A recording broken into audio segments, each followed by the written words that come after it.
What is up, guys? Welcome back to the channel. It is like 2 o'clock in the afternoon and, you know, it's already dark out. Just kidding, but it is really like 4:30. We're running out of daylight. Today, we're gonna do a few things to the WJ. We need to go through and do a bolt check. We need to go through and do a couple of other things that I've needed to modify on it for a little bit because we're headed to King of Elbe this week. Stay tuned. Let's see what we can make happen.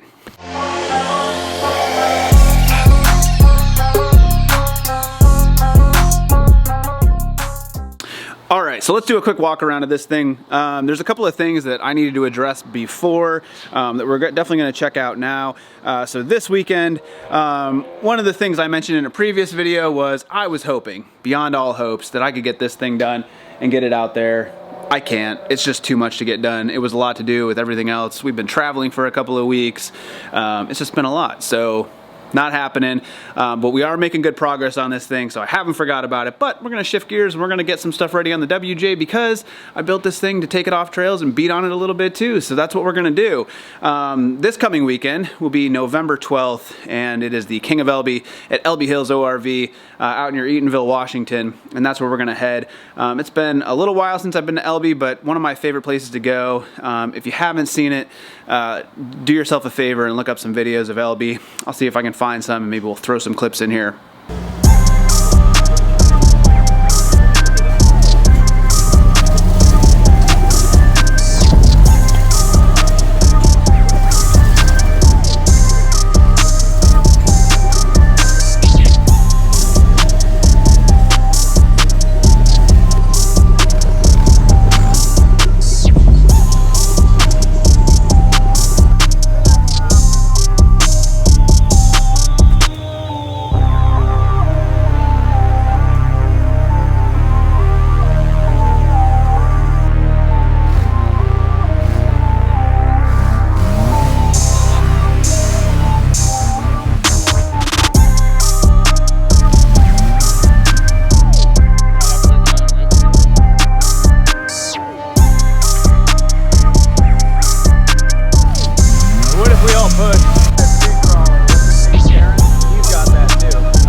But it is an awesome place.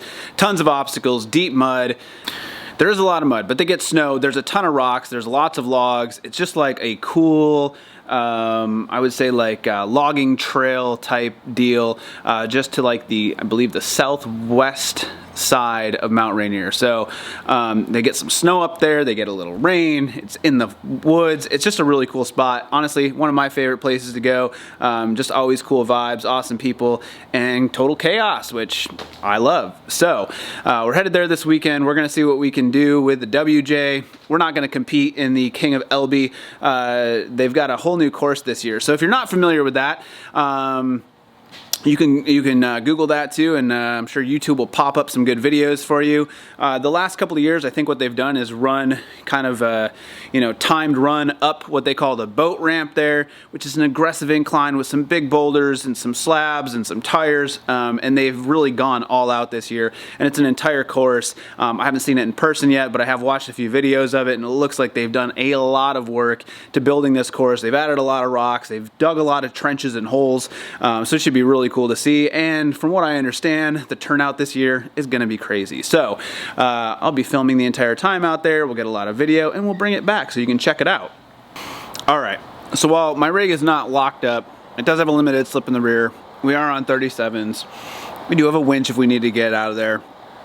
Not every rig up there is going to be locked up, but it's usually preferred up there. It's not the easiest place to get around if you're not fully locked. But I'm going to have some good guys with me. Most of their rigs are locked up. We'll see what this thing will do. Am I bummed that I can't take the Durango? Yeah, I was really hoping that I get this thing done and we'll be able to bring this thing up and really beat on it. But it's just not in the cards, so we'll do the next best thing and go put the WJ through its paces, and we will really put it through its paces this time.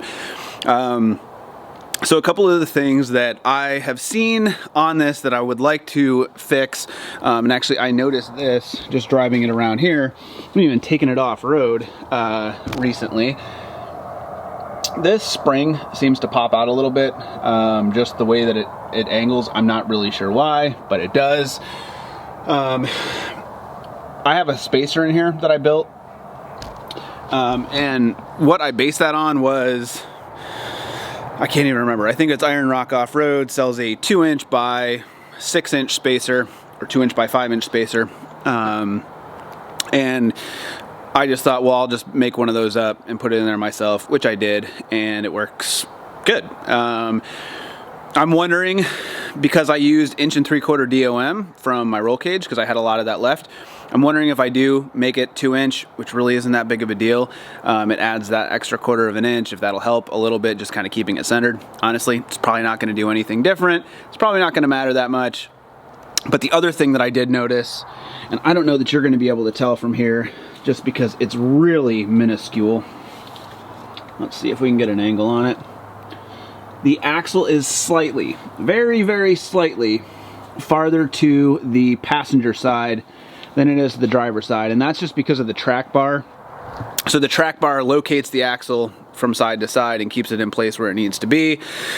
There's a few threads left on it that if I wind it in, it'll kind of pull it back over a little ways to the driver's side, which is what we need. And again, we're talking like almost nothing, but enough that the other thing that we need to address a little bit is I very early on in Moab actually had my sway bar connected because I wasn't planning to do anything too crazy, and went up a good hill. The Jeep flexed out a little bit. The first thing that this did was go up and hit the frame right here.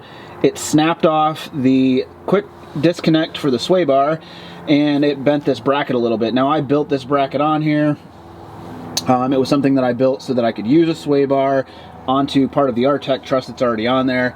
Honestly, I think we're just gonna chop these right off. I don't use a sway bar. I haven't been using it. It gets around the road just fine. I don't have an issue with it. So, you know, this isn't a race car.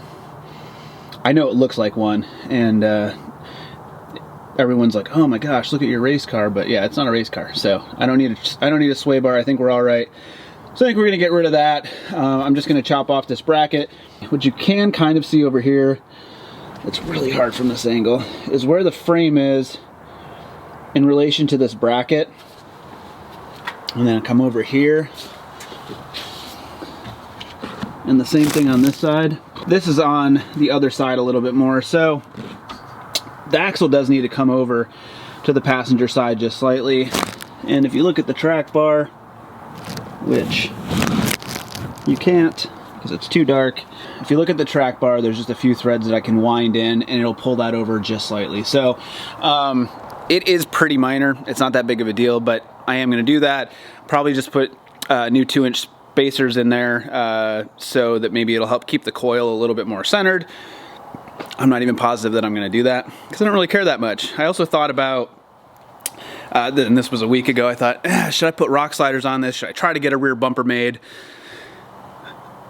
There's a lot of obstacles up there, but I just don't feel like it. There's not enough time. I can't possibly knock all of that stuff out and then get on the road here in a few days. So the only other thing that we are gonna do, I ordered a couple of LEDs, a light bar for the bumper, a couple of hood ones that I think we're going to attempt to put on the hood just so we have them. We do a lot of night runs there, and so Friday when we get out there, we'll cruise out, and obviously because we're in daylight savings time again, it's dark in the early afternoon. You add the dense woods there to the mix, and it kind of blocks out even more light. So it'd be really helpful to at least have a light bar on here. The headlights are all right, but it gets real dark and the obstacles are gnarly. So it would be nice to shed a little bit extra light on the situation. So we will see. We're going to get that done. But just a couple of things here and there. And then obviously it's been a little while since I've gone through everything. I am just going to go through. We're going to do a little bolt check, and then with that process, we're going to make sure that the tools that we need are going to come with us. I do have an extra set of hubs. I have an extra set of 14 bolt rear axles. Fingers crossed, we don't need those. But just a few things that we're going to bring with us just in case, and just kind of get ready for the weekend. So let's see what we can get done tonight. Whatever I can't get done tonight, we'll continue on tomorrow morning. Appreciate you watching. Let's make some stuff happen.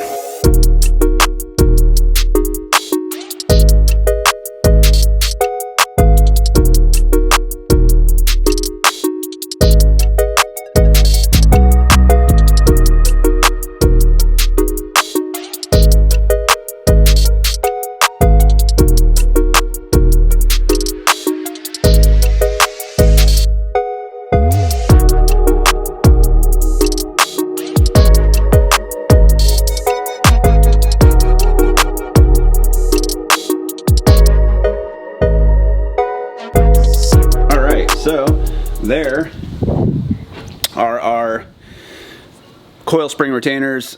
Need to drill a hole through it. I'm going to paint them, but we're going to get out the other ones first real quick. I'm going to make sure that I have the right size drill bit for the bolt that I've already used in there, and I'll show you a little comparison between the old one and the new one. Again, I don't know that it's really going to make that big of a difference. These are 2-inch diameter. It's actually old DOM that I had for the links, so it's 1/4 inch thick, which is a little thick for coil spring retainers. But you know, it's a little bigger than the 1 3/4 DOM. The ones that I have in there right now are 4 inches. These are 5 inches. Really the only thing that I think that these potentially will do is if it droops a little farther, this is definitely going to retain the spring and it's going to keep it from popping out. And then, you know, the 1/4 inch more diameter, is it that big of a deal? No, it's really not. But maybe it'll keep the spring from playing a little bit. It'll help it seat back into the top of the coil spring mount a little bit more directly. And I think that maybe the track bar being moved slightly will help with that too. But looking at it, and I'll show you here in a second in the daylight, it really doesn't seem to me that the track bar is going to do a whole lot because the axle's not really, you know, it's minuscule the amount that it's moved, but we'll see if that helps a little bit. Either way, this is really just precautionary. I, you know, just want to keep the springs seated where they are, and we want to not have an issue on the trail. We just want to be able to go out there and run it pretty good without having it pop out. But if it pops out, it pops out, and I think this will eliminate that, but you never know what you're going to run into, so these are just kind of a couple of things. Let's keep going. All right, it is freezing out here. I'm really cold, and I'm handling metal, so, you know, everything's extra cold. Anyways, this is the difference in the two coil spring retainers. We still need to paint this one up real quick, but you can see this actually I ended up doing 5.5 inches. This is much smaller than that. I didn't even look to see what it ended up being. I think it was somewhere around 4 inches, just under 4 inches. And the reason that ended up being that way actually is because initially I picked this up. This was going to be kind of a bump stop for it. That's what we were going to use. I thought, oh, you know, let's put a rubber piece there in case the axle comes up that far. It doesn't, so it's pointless. The axle doesn't come up that far anyways, and it's never going to bump on it. So I had already cut it that length. I just ended up using it. The difference in diameter, obviously, is pretty minimal. So that's 2" on one side and 1 3/4" on the other. There's not much of a difference there. Obviously, it's kind of, you know, it's a little hard to tell with the thickness in the wall on this one. Like I said, that's a link bar tube that I had laying around, so it's a little thicker, but we'll see. I mean, having a little bit more thickness on this and then hanging a little bit lower, it may just help keep that spring in line a little bit more, but we'll find out. Figure might as well throw it in, give it a shot, and see what happens. So let's get these in now. Let's get them painted, let's get them in.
Alright, so our weekend prep took a couple of minutes because while we were doing it, the main things we wanted to do was I was going to build new coil spring retainers, these guys right here, and you can kind of see it in there.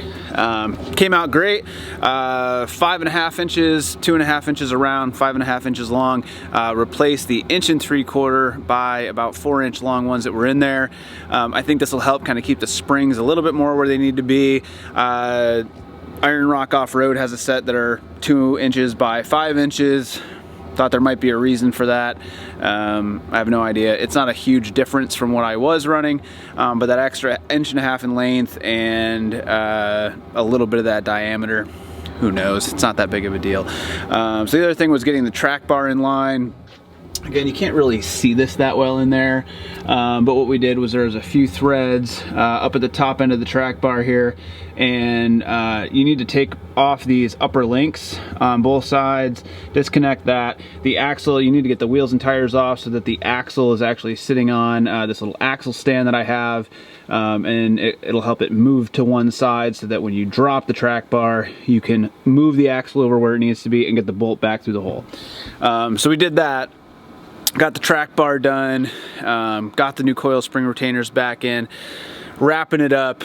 It's freezing here. I mean, it was 25 this morning when I woke up.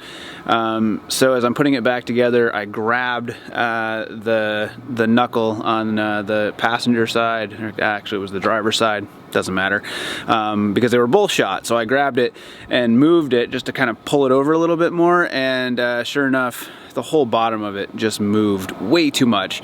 Went over to the passenger side, wiggled that one too. It had some slop in it, not quite as much as the driver's side did, but I realized that my ball joints were completely toast. The uppers weren't in great shape either, so, which makes sense. It's a 1992 axle. Who knows how many times they've been changed or if they've been changed. But I had run out of time. It was dark and I needed to get the wheels and tires back on it. So I hit up Les Schwab right up the road from me. Great spot, good people. And they were able to get it in the following day. I dropped it off that night, buttoned it up, threw it on the trailer, brought it up there, dropped it off. They got it in yesterday and got these new got these new ball joints in. Let's see, top and the bottom. Got them in on both sides, so that should be a huge help. It's just going to keep, you know, the knuckles a lot more supported. I know that if you know, if one of the ball joints goes out completely, the wheel's just going to be all over the place and there's going to be a ton of slop. So hopefully that'll keep this thing in line a lot more.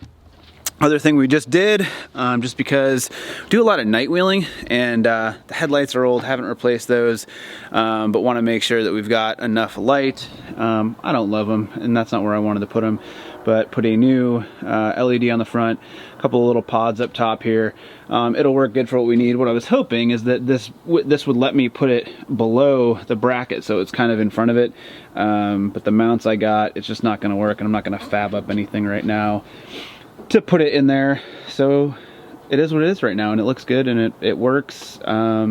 You know, they're not super expensive light bars, so we'll give those a test. They're just Amazon light bars, Nightlight, I think is what it is. Honestly, it's what I have on the truck too.